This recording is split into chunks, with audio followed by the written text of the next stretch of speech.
Hello everyone, today we are going to discuss theory of next chapter, chapter number 8. Name of chapter is shear stresses in beams. Last chapter number 7 में हमने pure bending stresses के बारे में देखा था। Pure bending के case में क्या हो रहा था, कोई भी शेयर स्ट्रेसेस नहीं थी, शेयर फोर्स नहीं था तो शेयर स्ट्रेसेस भी नहीं थी। हमने ये वाला केस देखा था। तो अगर इतने पार्ट के लिए देखा जाए तो यहाँ पे कोई भी शेयर फोर्स नहीं है, यहाँ पे कोई शेयर फोर्स नहीं है तो एंड यहाँ पे बेंडिंग, इसलिए हमारा बेंडिंग मोमेंट यहाँ पे कांस्टेंट है। तो ये वाला केस देखा था, बट ये तो बस एक केस था। इसके अलावा तो हर जगह पे कुछ ना कुछ शेयर फोर्स होता है। तो जब शेयर फोर्स होता है तो वहाँ पे शेयर स्ट्रेसेस भी होंगी। फॉर एग्जाम्पल हमारे ये वाला केस देखो, एक यूडीएल है, वो सिंपली यूडीएल बीम है, वो सिंपली सपोर्टेड है। यूडीएल जो है वो W न्यूटन पर मीटर का लग रहा है। तो इसके लिए जब हम SFD या BMD ड्रॉ करेंगे तो इस तरह से SFD आएगा, ये BMD आएगा। तो अगर हम देखें यहाँ पे तो देखिए शेयर फोर्स वेरी हो रहा है, अलोंग द लेंथ वेरी हो रहा है, बट कहीं ना कहीं भी कुछ ना कुछ शेयर फोर्स तो है। अब शेयर फोर्स है तो शेयर स्ट्रेसेस भी होंगी। And chapter number 6 SFD and BMD वाले में हमने पढ़ा था कि किस तरह से ट्रांसवर्स शेयर स्ट्रेस होंगी। इस तरह से ये फोर्स लग रहा है तो ये जो है यहाँ पे ये इस तरह के ट्रांसवर्स शेयर स्ट्रेसेस होंगी। बट वहाँ पे हमने नहीं पढ़ा था, यहाँ पे कुछ हॉरिजेंटल शेयर स्ट्रेस भी होंगी, हॉरिजेंटल भी होंगे। अब आप पूछेंगे कि कोई फोर्स नहीं है हॉरिजेंटल, तो हॉरिजेंटल शेयर स्ट्रेस कैसे होंगी? सो इसके लिए एक केस देखते हैं, ठीक है। ये एक कैंटिलीवर बीम लेते हैं, ठीक है। मान लेते हैं कि ये जो कैंटिलीवर बीम्स है ये कुछ प्लेट से मिलकर बनी है। Plate number 1, plate number 2, plate number 3, plate number 4, चार प्लेटों से मिलकर बनी है, ठीक है। ये अभी इन प्लेटों के बीच ग्लू नहीं लगा है, ठीक है, कोई हमने इनको चिपकाया नहीं है। तो जब हम इस पर फोर्स लगाएंगे तो क्या होगा कि कुछ इस तरह की कंडीशन होगी कि ये स्लिप करेंगी, ठीक है। ये जो हमारी प्लेट्स है ये स्लिप करेंगी। एंड अगर यहाँ पे हम इन प्लेट्स को ग्लू से जोड़ देते हैं तो फिर ऐसा ये इस तरह की कंडीशन नहीं होगी। इसका मतलब यहाँ पे कुछ शेयर फोर्स आ रहा है ना, तो अगर शेयर फोर्स है तो शेयर स्ट्रेसेस भी होंगी। अगर आपको ये वाली कंडीशन यहाँ पे समझ नहीं आई तो मैं ना एक प्लेलिस्ट, इसी की प्लेलिस्ट में एक जो हमारे एक चैनल है एफिशिएंट इंजीनियर, उन्होंने बहुत अच्छी 3D में इसको दिखा रखा है, तो वो आप देख सकते हैं। मैं हमारी प्लेलिस्ट में उसको ऐड कर दूंगी। सो यहाँ पे क्या होता है कि शेयर हॉरिजेंटल शेयर स्ट्रेसेस भी होंगी। ये ट्रांसवर्स शेयर स्ट्रेस तो होती है, साथ में हॉरिजेंटल शेयर स्ट्रेस भी होती हैं। तो इस चैप्टर में हमें उन्हीं को डिराइव करना है। सो हमारी ये एक बीम है, इसका एक छोटा सा पार्ट, ठीक है, DX लेंथ का छोटा सा पार्ट हम लेते हैं, ठीक है। ये AB सेक्शन है, ये CD। तो इस AB सेक्शन, ये AB एंड CD सेक्शन के बीच की जगह है, उसको इस तरह से एक बार ड्रॉ कर लेते हैं। ये इसका यही वाला ये फ्रंट व्यू आ गया। एंड इसका अगर सामने से देखें तो कुछ इस तरीके से व्यू आएगा इसका। अगर हम इसको हमारी ये रेक्टेंगुलर बीम मान लेते तो ये रेक्टेंगुलर क्रॉस सेक्शन कुछ इस तरह से आएगा।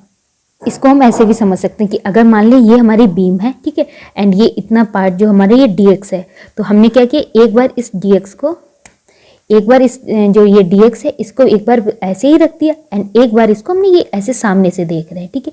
तो ये हमें सामने से इसका क्रॉस सेक्शन भी दिखाई दे रहा है एंड इसकी लेंथ भी दिखाई दे रही है, एंड ये जो लेंथ है ये कितनी है, DX है।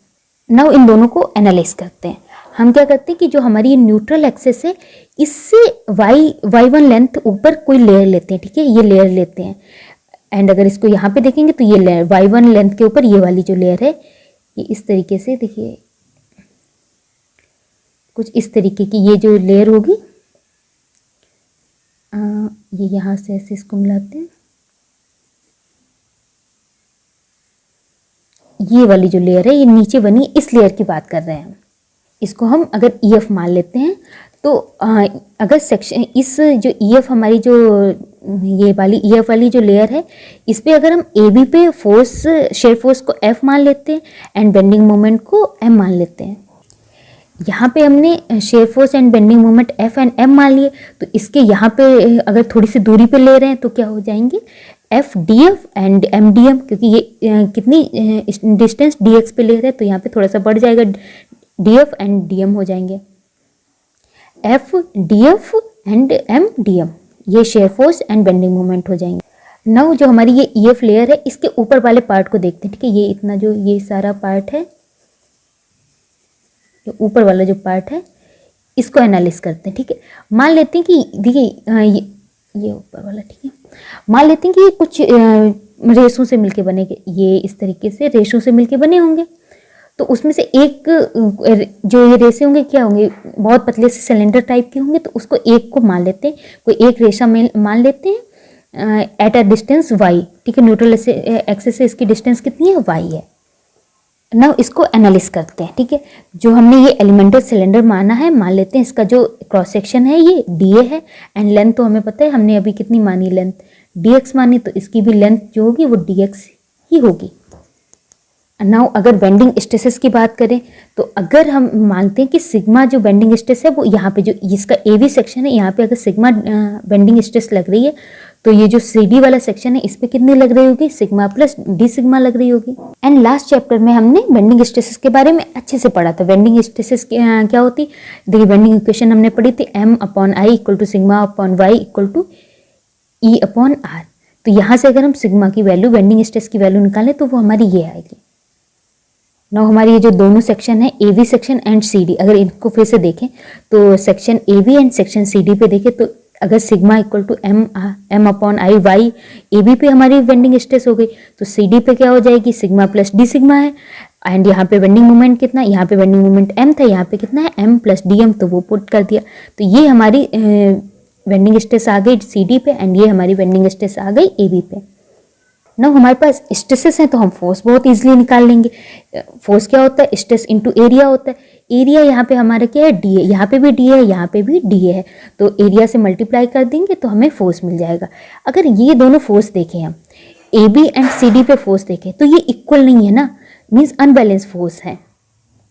So unbalanced force on elemental area, जो हमारे एलिमेंटल सिलेंडर है, इस पर अगर अनबैलेंस्ड फोर्स देखें तो वो कितना होगा, बड़े वाले में से छोटे वाला माइनस करते हैं तो हमें कितना मिलता है, dm/i वाई dA मिलता है, ठीक है, ये वाला, एंड यहाँ से ये एक निकल कट जाएगा तो हमारे पास बचेगा क्या, dm/i Y dA।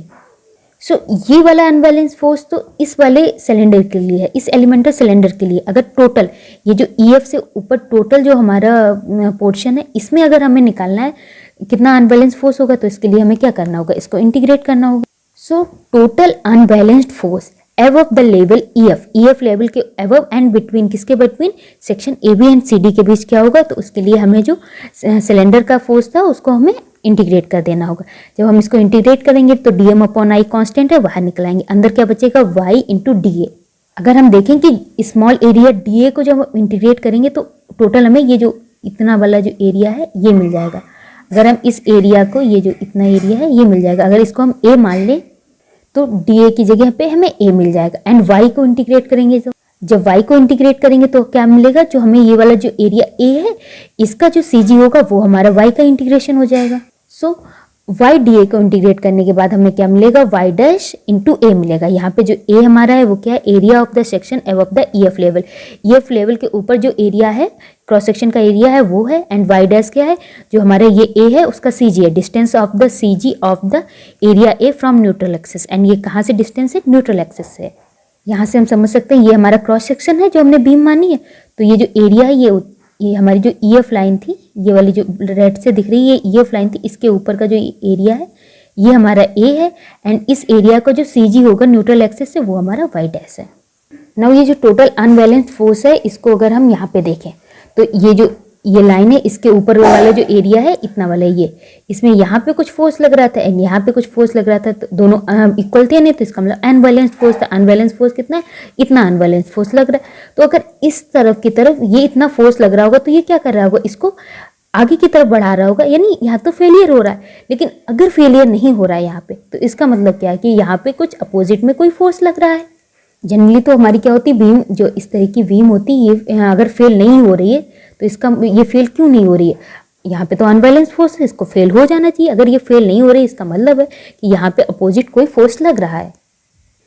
In order the above part में नॉट फेल, अगर ये एबव पार्ट नहीं फेल हो रहा है बाई शेयर के द्वारा फेल नहीं हो रहा है, the horizontal section of the beam at the level EF must offer a share resistance. इसका मतलब जो हमारी ये जो EF लेवल पे जो भी हमारा पार्ट है ये कोई ना कोई शेयर रेजिस्टेंस इसको दे रहा है।